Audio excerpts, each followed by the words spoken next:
I wasn't born in this country. I didn't grow up in any one particular religion.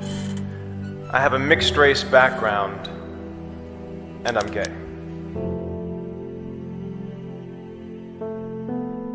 Growing up, I was a target.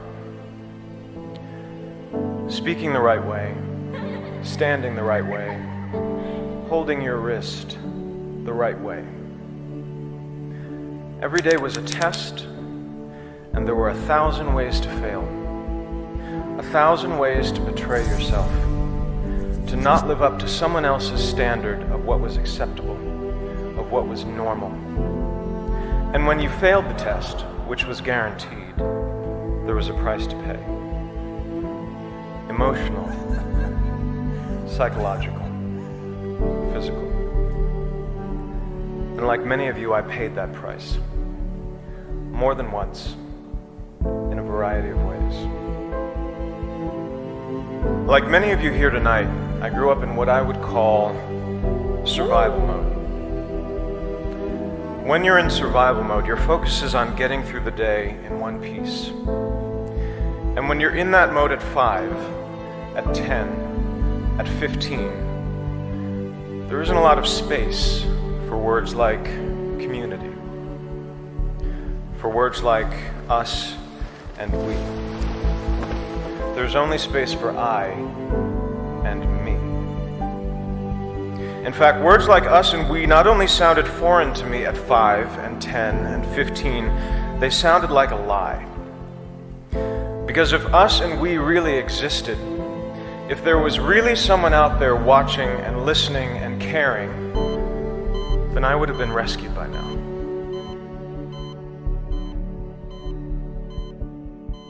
The first time I tried to kill myself, I was 15.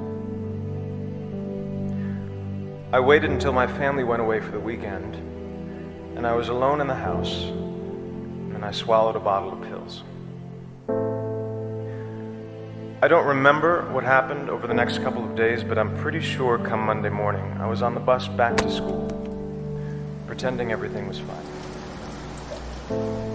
And when someone asks me if that was a cry for help, I say no, because I told no one. You only cry for help if you believe there's help to cry for. And I didn't.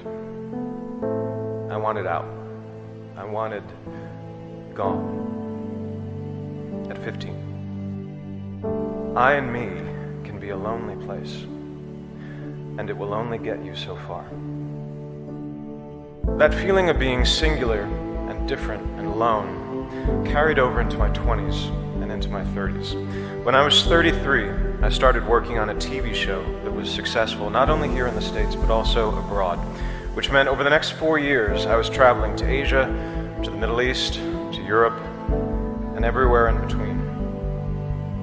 And in that time, I gave thousands of interviews. I had multiple opportunities to speak my truth, which is that I was gay. But I chose not to. I was out privately, to family and friends, to the people I'd learned to trust over time, but professionally. Publicly, I was not. Asked to choose between being out of integrity and out of the closet, I chose the former.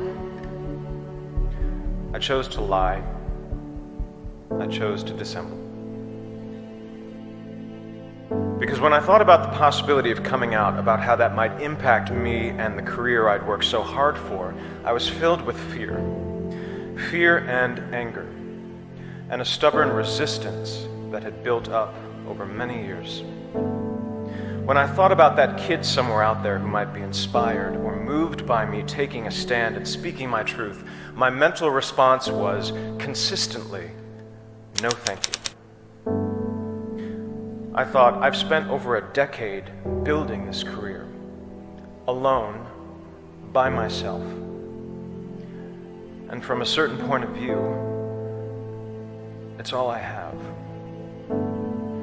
But now I'm supposed to put that at risk to be a role model to someone I've never met, who I'm not even sure exists.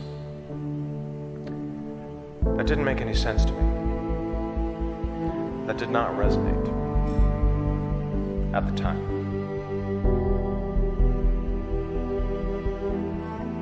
By 2011, I'd made the decision to walk away from acting and many of the things I'd previously believed so important to me.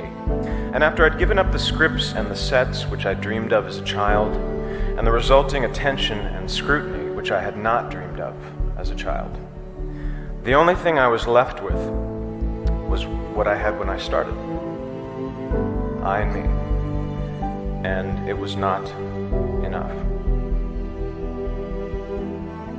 Several weeks ago, when I was drafting my letter to the St. Petersburg International Film Festival, declining their invitation to attend, a small, nagging voice in my head insisted that no one would notice, that no one was watching or listening or caring.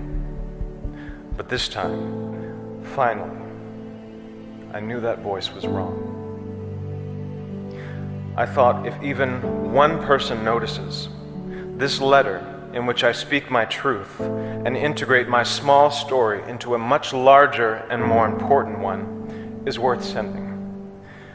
I thought, let me be to someone else what no one was to me.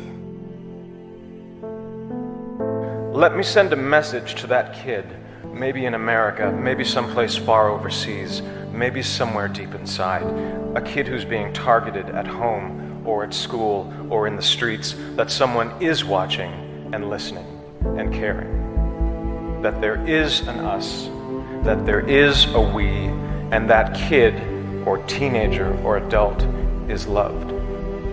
And they are not alone.